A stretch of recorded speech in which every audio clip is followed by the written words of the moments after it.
Hi, Anna. Welcome. Thanks for having me. So I'm going to just start with this. Obviously, the Great Commission, the Lord tells his disciples in Matthew chapter 28. If you remember, we just finished Matthew. It took us almost 2 years to get through Matthew. Wow. It was fantastic. It was probably wonderful, yeah. Yeah, I learned things. The Lord says, "Go ye therefore and make disciples of all nations, baptizing them in the name of the Father, and of the Son, and of the Holy Spirit, teaching them and observing all that I have commanded you. And remember, I am with you until the end of the age." So we all have this great commission as believers in Jesus Christ. We're all in full-time ministry, you know, as you go to the store, to school, to your work. And then sometimes people like Anna get to go all over the world. And also, if you look on our website, then he said to them, "Go, tell all the world and preach the gospel to all creation." This is why we have the Yeti on our thing on the website, because we're still looking to preach the gospel to a Yeti out here. Okay. We've not seen him yet, but if you look on there, I'll there's let a you Yeti. know if I see him on Yeah, there. yeah. Well, make sure he knows the gospel. If Yes, you meet I him. will. So it's just kind of, so we are an outreach church of Calvary Chapel, Cheyenne. This church started in 2008, and you have been at Calvary Chapel since 2001, I believe. 2001. So a hot minute. Yeah. which is awesome.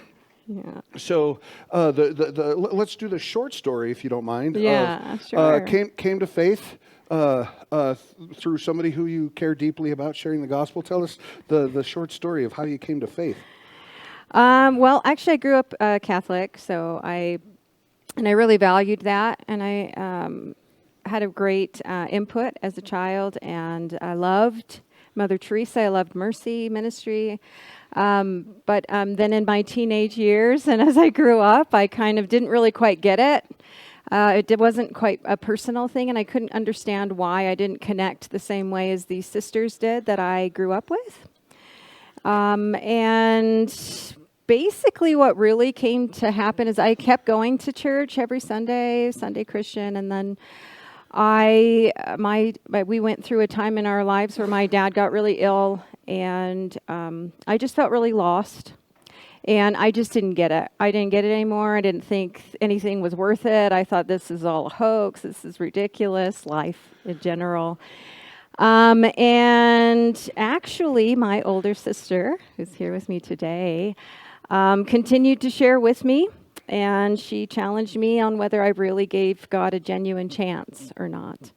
And I don't know what it was, but she read Romans 7 to me, and, you do what you don't want to do, all this. And then I was like, that's exactly what's happening, like. Wow. And she challenged me with giving God a real chance, and so then I said, okay, I guess if God thinks he can do something with this life, then okay, I give him a chance. But I really didn't think, I honestly didn't think much would come out of that, but here I am. Here we are, yeah. So came to faith, found yourself at Calvary Chapel. Yes. Once upon a time ago with the pastor then was a guy named Ron Daniel who started Calvary Chapel Cheyenne. Sean was there at that time, so you've been through, a lot of the changes. Yeah. Which is, longevity. And so found yourself going to the YWAM at the DTS, which is the Discipleship Training School. That's correct. So in 2002. So it wasn't long after I started to come. And then I basically heard a missionary sharing. And I didn't realize it at the time, but I just cried through the whole thing. And then I thought it just touched me in a different way. And then I was reminded of, as a young person, I really loved, again, Mother Teresa, and going out and being with people that are hurting or they need something more. And then my older sister had done her DTS with Mercy Ships, which is a medical ship. And I finally thought, well, maybe if she can go, maybe I could go. So maybe that's what I need to look at. And I pursued that. I didn't think they would accept me because I didn't think honestly, I just didn't think I was a holy enough or good enough person to be a missionary. But they did accept me, and then I went. And I ended up in Perth, Australia. And basically the first 3 months is like a lecture type setting of getting input on your relationship with God, going over foundational concepts, repentance, forgiveness, the Father heart, hearing God, intercession. And then you go out for 3 months on an outreach and actually practice reaching out to people. They talk to you about sharing the gospel and, Sure. different things like that. And then you go out and you practice. And so I went to India, ironically. Yeah. So, Yeah. So you went all the way to to do your DTS, and then all the way to India. Yeah. What was the biggest thing that came out of going to India? For me, to be honest, coming from Wyoming, going to Australia was really big, but then going to India was shocking. I'd never seen. It was just so different. The life is different. Everything is different, and people's just seeing a lot of hurt, a lot of pain. And so it brought up a lot for me in my mind of just confusion and thinking of where I am and how I grew up and how these kids are growing up. And it took me a long time to sort through a lot of what I saw at the time, because it was quite a abrupt encounter of reality of the world and other nations of the world. Yeah, I've never been to India, but when I've been to the poorer countries on mission trips, it's jarring. Yeah, it's jarring. It is. That's the best way to put it. So come back to the States, and then you are praying over full-time ministry and end up back in Australia? Yeah, actually at the end of our time in India, they asked us to actually consider and pray and ask the Lord what to do next. So that you can, be walking in that instead of coming back kind of not sure. Right. And I felt like I was to go back to Australia and continue to give in discipleship training. I really loved the mentoring. I loved how people just asked you questions, drew you back into your relationship with the Lord. That's really what discipleship is, right? Sure. And then I think because I gained that in that time, that was exactly the piece I was missing in my walk with Christ before. And it didn't feel personal because it wasn't me having that time with the Lord in a real way. And so I wanted to be part of helping others discover that. And so I went back and I was part of the discipleship training schools. So you were training people to do the same thing that you had just done, to train and then go out on their mission wherever it be in the world. That's correct. And then in doing that, I got very confronted with my, I would call it biblical literacy. Oh. My really understanding, people ask you these questions because they're really thinking through stuff. And I was too. And so you're kind of in it together. Of course, we all are. And it just really showed me how much I really needed to get a greater foundation in the Word. And so I did a Bible school. To do that, I was very intimidated of doing the Bible school because I'm not super academic, but it was really great. And that is the Bible school that I went on to continue to work with for many, many years. Because during that time you did a lot of training and a lot of discipleship. I was confused by it because I thought I went back just to do these discipleship training schools. But then I felt like God said, well, I'm actually calling you to disciple people in the Word. And I thought, oh, no pressure, okay. But then at the same time, I was like, actually, that's really great, because what I did, then I actually staffed another DTS before I went into doing full-time Bible training stuff. And it was so incredible to just be like, hey, let's look at these verses. Let's do this together. Sure. And I felt like it really was solidifying, because it's not just me coming up with. It was going to the Bible and really hearing from God together with His Word. Isn't it amazing how God takes non-students and makes us students? I don't know if you guys know this, but I'm not a great student.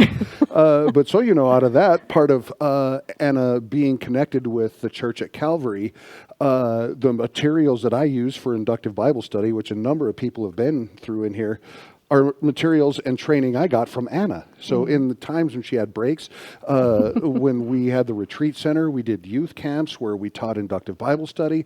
So it's not just that Anna's going all over the world, but she spent some summers and some times coming back, and she did inductive Bible study with myself and the youth, and Sean, and your colleague Melinda did a master's training for And spiritual formation. Spiritual Yeah. formation. It was Some really of good. Brandon Brenda over there. Oh yeah. Yeah. So this is one of the reasons why we have Anna report is because all of this, we as a church support Anna, and the ways that we support are through prayer, involvement, and then finances. So that way we're in relationship. When you're about the world, you know what's going on at home because we talk. And I've gotten great information about Bible study and what's going on out there in the world from Anna. So it's not just we send Anna out and we don't know what's going on. She's come back and helped us. So it's been it's been great all the way along. So training, how all that training and along the way, you were in Australia a number of years. Yes, I went in 2002, went back in 2003 full time, and then I actually had no further stay in 2015. So I had to leave because of visa. We didn't, after 4-year process and a visa process, I didn't get my visa. Gotcha. And you just didn't go with MasterCard, huh? Sorry. Yeah. Nicely done, Tono. Yeah, the Discover.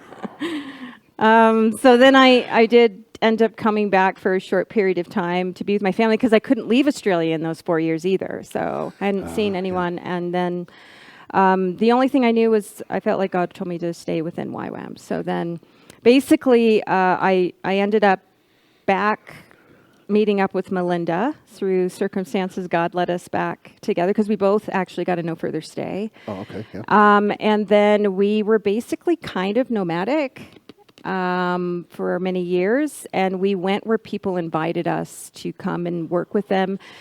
We had developed a reputation for running Bible schools and training and training up people how to run education and programs and write curriculum. So we are able to do all that. So then we got a lot of invitations to go to different places to do. Yeah, I don't know if everybody could be nomadic. And then you ended up, that's well, right. I would call it nomadic because there was never a home. Like it wasn't a place. It was just somewhere we were you for a just get period. to come back home. And then, and then you just kind of. And so then you ended up in the Middle East. And then one of those invitations was to come to the Middle East because they didn't have ongoing Bible training there, and they had a lot of different things that they felt like they needed, and they invited us to come and train a gentleman that was working there to run ongoing Bible programs and train up other people. And then, unfortunately, that family had decided to leave, so they didn't stay after we started working. So then we felt the challenge. I actually felt like God said, "Will you take a risk with me?" And I thought, "You're taking a risk? Like, if you're taking a risk, I don't know if I want to know." But I think he was just saying, like, it's going to be a lot to give into. But he wanted us to remain in the Middle East and continue the vision of actually seeing multiplication and Bible training over the whole region. And that's how I ended up there with Melinda. Gotcha. And so then we were running inductive Bible study schools, training up people, and it was lots of different people, internationals as well, but a lot of locals and people ministering in the area. Basically, it wasn't just to run inductive Bible study, it was also to train people that had house churches and house fellowships with new believers and from that part of the world. And how do I develop them past the basic, and how do I create programs for them, and how do I keep leading Bible studies that will further. And so we were helping people to understand how to do those types of things, run churches. So basically, if they can feed themselves, right, through the word, then they can always create things to give to other people. Yeah, that's So super that's what important. we were doing. If you can read and understand the word yourself, boy, that's That's Yeah. huge. That's huge. Yes. That's why I'm such a fan of the inductive Bible study. Yeah, yeah. So the work in the Middle East, just beyond circumstances, ends, and Yes. now here you are. Yes, and we might go back again, but it was just time to step away. One of the things in ministry is sometimes when you're leading and train people, there is this level of default to you until there's like no room for them to default. Oh. So we did feel like So it was you the have right to go so time. they can grow. Yeah, You gotcha. really. Yeah, that makes sense. So we're still in touch. We still talk with Yeah, yeah. people. And it's just the dynamics also. Yeah, yeah. With a Western and other nations, sometimes they'll just always kind of default. And so Yeah. you have to kind of, they're fully capable, fully trained, fully able. And when we were there, all I was doing was letting them do it, you know. Yeah. But it just is Take part take of away it. the training wheels, as it were. Yeah. Yeah. So now, then the Lord calls you guys to do mission work of all places, Yeah. So then we Santa Rosa, California. Yeah, we happened to be talking to a woman that we hadn't talked to for many, many years. She was transitioning out of Santa Rosa, California, that she felt called to go start a YWAM location there. They haven't had one there, and so she went in 2021. And then after a year, she really felt like, I want to be, she's a grandmother, she wants to go be with her family, and because they had moved away, further away. And so then she Yeah. was asking people to, and she asked us, and we were like, yeah, no. But thank you for asking. We feel really flattered. Anyway, after some time, it was like, okay, we really should probably be praying about this. You know, it's one of those situations, and really felt like God was asking us again, like, here's this thing that Yeah. it's on my heart, and will you go and invest in this place and see this grow? And what happened was when Melinda went to scout it out and found out that the congregations there, or Christians, many Christians there, had a lot of connections with YWAM. They sent a lot of people to go get training, their kids, or some of them had gone themselves and came back. And so they had been praying for a YWAM location to start in Santa Rosa for like 30 years, Oh, wow. which I felt really humbled to be part of this like long thing that God had been doing, right? And no pressure, but I was like, Yes. so, and because the two ladies that had went there to start, they were only there like a year. It wasn't really quite launched in a way that it wasn't really set on what they were doing or Gotcha. anything. They Gotcha. just had established a few things, which I'm grateful for. They, got the paperwork for us. Yeah. Sorted. So, Stuff which like is that. nice. So, Yeah. Pioneering.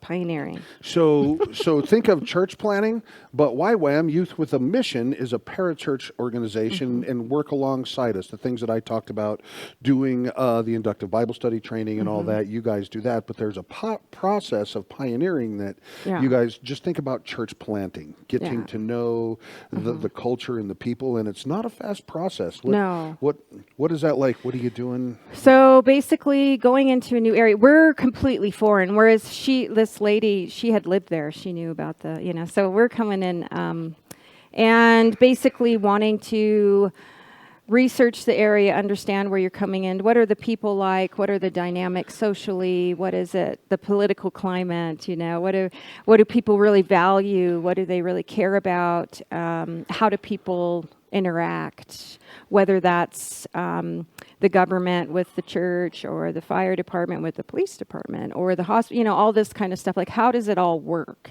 And what are the gaps within that city? Or we're also looking at the whole county, Sonoma County. And what do we see? What are the needs there?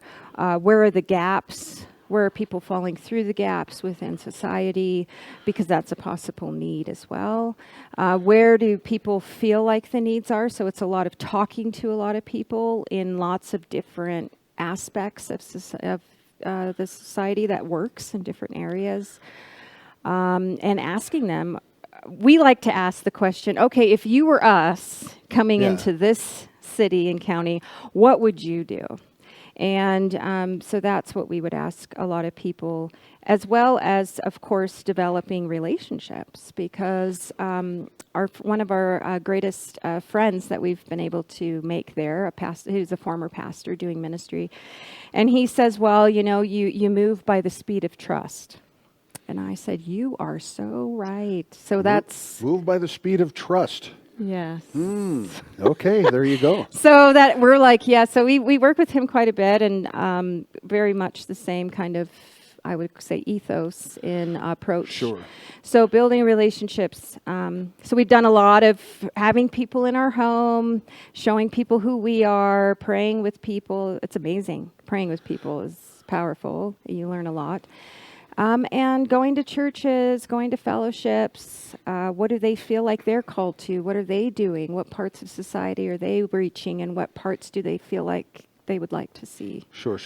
Or parts that their congregations feel like is still needed, but they're not able to meet that. Right, yeah, because there can be gaps, and so we're all called to share the gospel, and you guys have probably been here when Jerry has spoken, and Jerry is an evangelist, and we should be coming alongside that work, and the Bible says do the work of an evangelist, and that's why I go on missions, that's why you've gone on missions, but most of the people that I know that have been close, that have heard of the gospel and come to faith, it's because, like Arnie and Renee will tell you, we're standing out in the street talking to the neighbors in our neighborhood, so people have to drive around. Arnie's not hit me once, but we don't know, right? And so they're building this relational gospel work for gospel, sharing the gospel and discipleship, bringing people up in discipleship. So these relationships are critical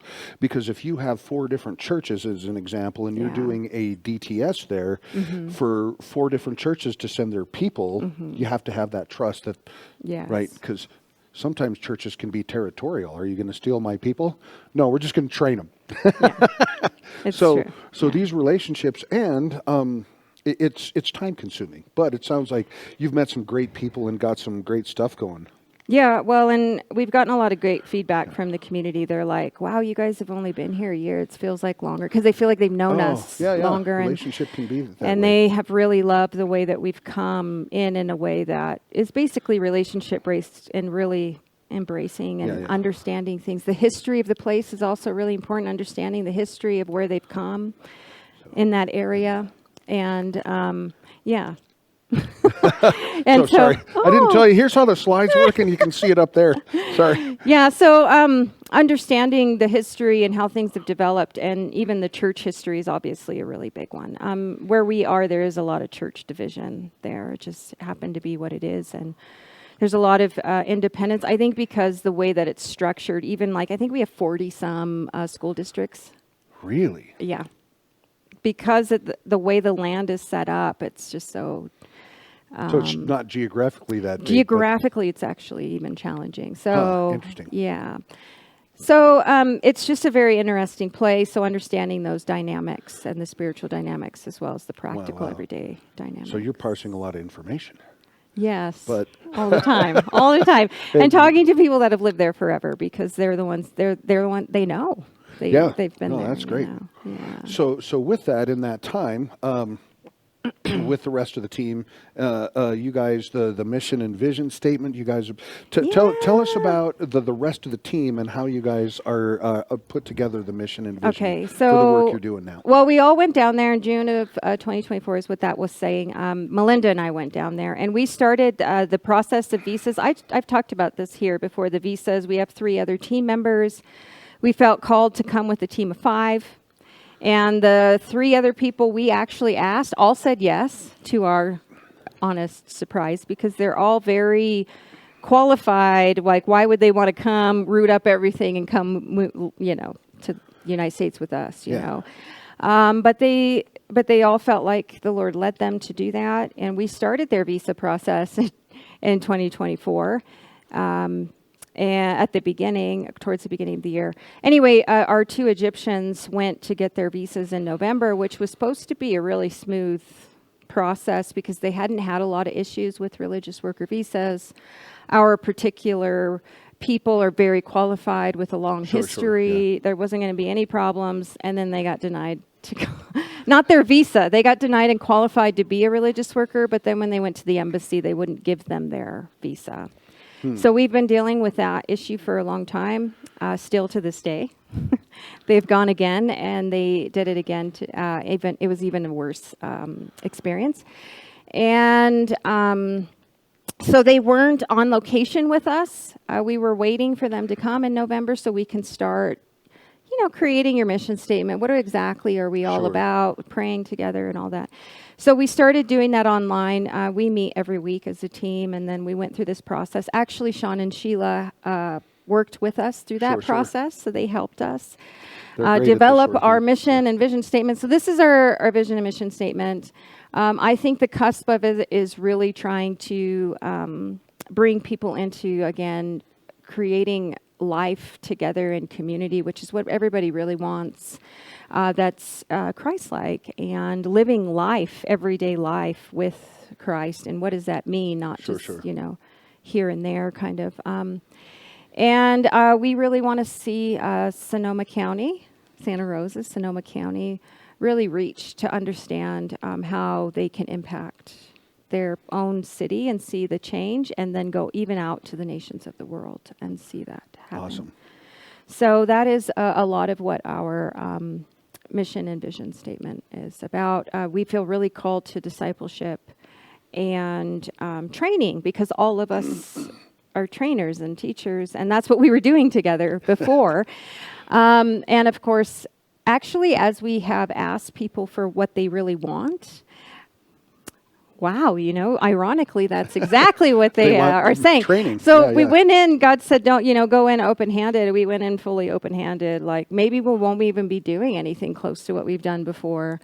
But people are then asking us, we really need these things. Yeah, because over the years, you have a whole book of trainings that you can do, you and Melinda and the rest of the team. But you don't want to go in and presume what they want. And now you're finding out the core thing. And I would imagine that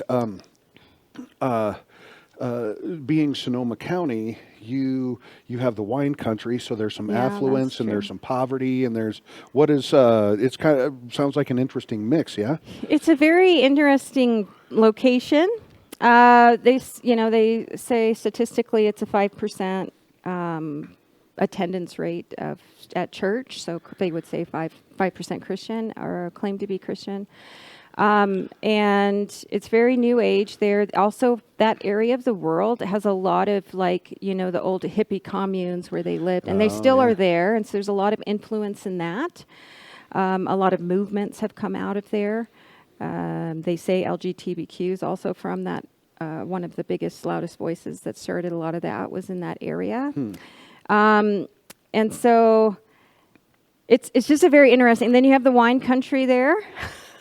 Which is, I would say, kind of our tourist side, right? And so it's really beautiful place visually. But then you also have, it's only an hour north of San Francisco, so you have a lot of very wealthy, like I would call them tech bros or something, you know. Yeah. And they come up and they get their second home up there. And so you have the extremely wealthy, and then you have the farming and people that farm and work land. And so you have also internationals that come and work in the farmlands. So it's quite a melting pot. And it's a very interesting mix of lots of things. And so I call it a smaller town. It's not a small city. It's 175,000-ish, Santa Rosa is, with big city problems.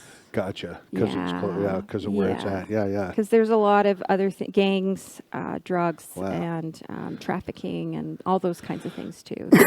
So then you're using all these ministry opportunities you have to bring these people together, and yes, and so there are great. a lot of other nonprofits, other things going on. Of course, that's so that's part of what we've been doing is building relationships. What are the workers that they're doing?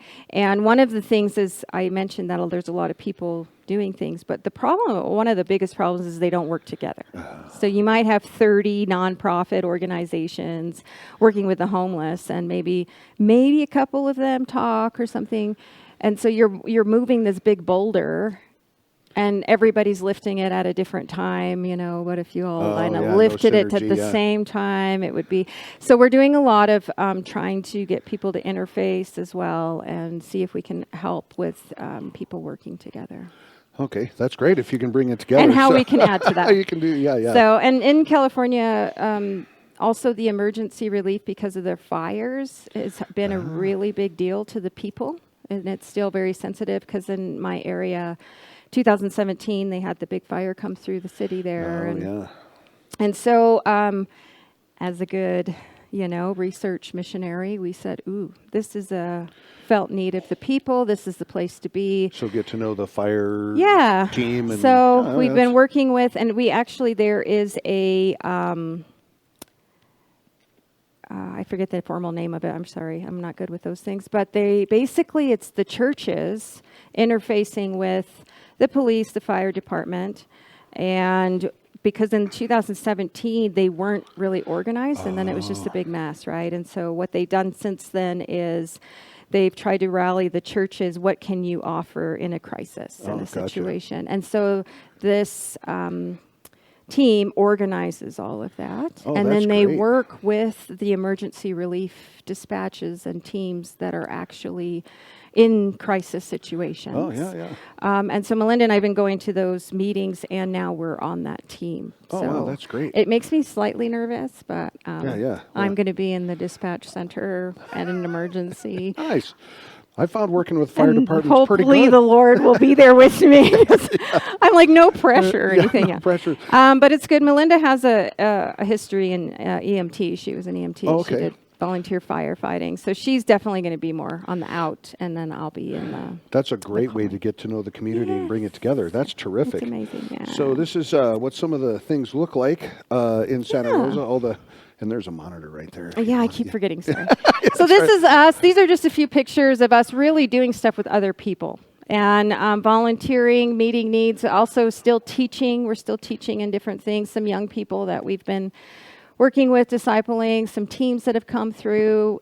We volunteer with some churches, did food distribution. It's just anything and everything. We just kind of jumped in to engage and be part of everything that as much as we could. It sounds like a really fun adventure. Yeah, it's a very full adventure. I bet. And the tension definitely has become that there is only two of us. So but it will grow. We're trusting, and that would be a prayer point was more staff. And so the prayer point. So this is the full team. They were together last month. Did you guys go last month? Actually, we finally got together after all this time, and this is the first time we've all been in the same place. So our Chinese person was there as well.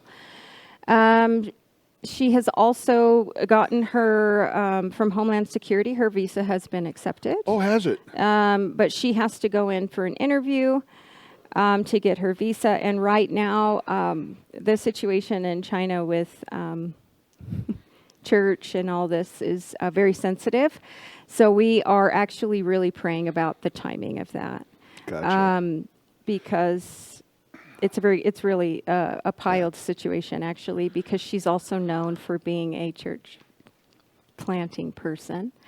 And so she's been being tracked for a little while, and so you just have to be careful how you do different things. So and that's why their faces are blocked out, because we live in in the digital world where when we post this online that they hopefully can't make those people out because it's maybe not safe until they get their visas. Yeah, it's really not. Yeah. So they're. Not to be alarmist or anything like that, but that's just the world we live in, especially China. So that is one of the prayer things for sure that that you guys keep in prayer, that they're able to get their visas because it's been a long road, because you're into 13 months now of visa stuff, and there was a lot of fasting and prayer, and really got confirmation from a number of people. I was not one of those people, but I prayed a lot that this team would be assembled. And so we're just waiting on God's timing. But and we honestly haven't gotten any words where people are like, feel any caution. I've never gotten any actually, So- which is very good. People have asked really good questions because it is good to have yeah. really good questions to really ask ourselves. I am quite encouraged that they are all still on board, but it shows me again how deeply seated that call is then for them also, because they're in this transition, of still sitting there waiting, but then having to be ready to go. Anything could like, happen. Yeah. So pray for that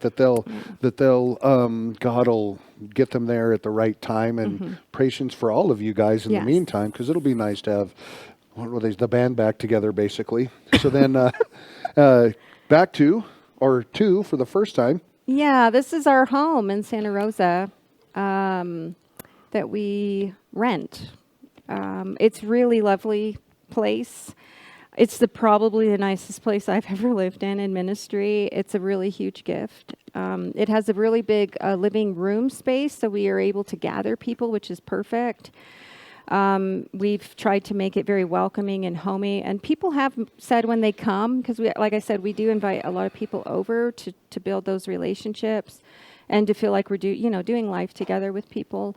They have often commented about how it's very much like warm and it's home, and they feel very comfortable, and people will just, share when they come over, and trying to get people to fellowship together. So we'll invite different types of people also to prayer times, so that maybe the people can interface with people they've never interfaced with before. It's good that we don't know all the church, history, because we don't know. But I do get nervous every time that I'm going to invite somebody, but I'm like, well, I get to play the stupid card, the foreign card for a while. Hey, look, sometimes ignorance is bliss.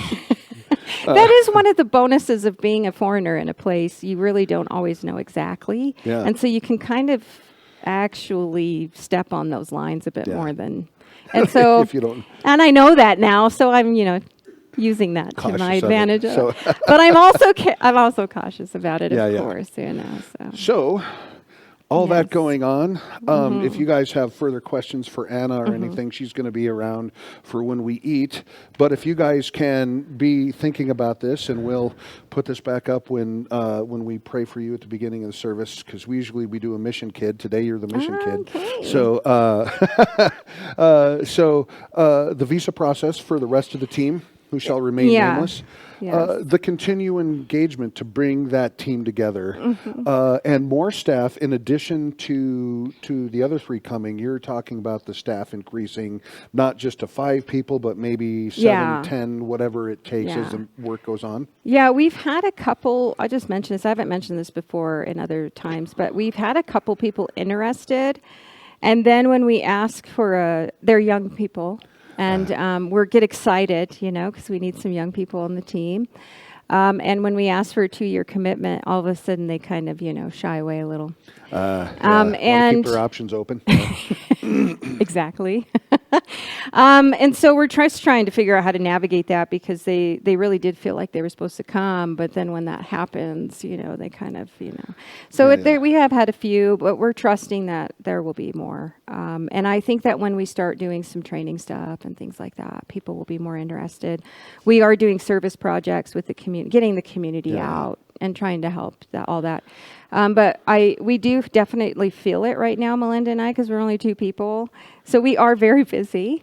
And because you make relationships, but then you have to steward those. Yeah. So, and then So are you guys, with just the 2 of you, do you feel like you're already running at capacity? Oh, yeah. We're Okay. running at Okay. capacity. So that, Yeah. You- And you- so we were in that tension of also wanting to get into things that we would be doing as YWAM Santa Rosa, like a little bit different than what's already happening. But then it's hard to do that, because then you got to pull away, and then, Yeah. So there is the tension right now. And so we really do need more staff and more people to work with So us. be praying for that. Young people, old people, they need staff. Doesn't matter. And any age is good. Just if you want to share Any the age gospel. is good, actually. But we do have people that are wanting to partner with us from churches and stuff, which is also That's great. That's awesome. great. Yeah, Maybe you'll. so.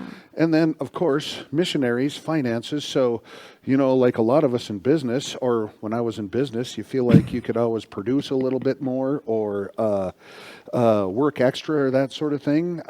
Mission work is not business production or work production. And so, you guys live on the grace and goodwill of the Lord, and hopefully Yes. from others. So this And is has been faithful for 20-some years. yeah. So, yeah. And so living in the Middle East and stuff, your support has always been solid. But now you're in California, and you guys may know this, but California is a bit more expensive to live in. So you guys are pretty good at numbers. So your need right now is to get another $1,200. Well, for myself personally, yeah. For yourself personally. I probably am, I'm very much short $1,200 a month. Yeah. And I'm feeling it because my rent alone is over $1,000, and that's sharing rent. Yeah, because things are not. Yeah, so. And so if you see the bottom line there, $38,000 is not extravagant living in California. So you guys have always managed well. Yeah. And so I know that not everybody is able to give, but everybody's able to pray. Yeah. So this is important. So this is not a guilt thing by any stretch of the imagination. So if you can't give,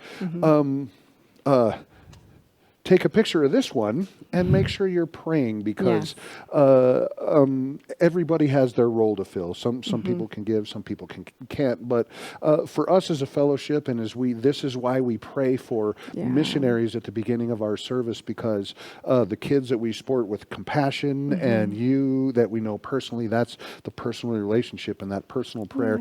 It matters. God's going to supply, and maybe the rich Uncle Scrooge McDuck is going to come out of the woodwork. And maybe, but it's also just a lot of times people just come randomly with things, and I really feel like it's the Lord, just for sure, bringing things as well. So it's incredible how over the years it's been amazing what little things can bring large. Sure. Yeah.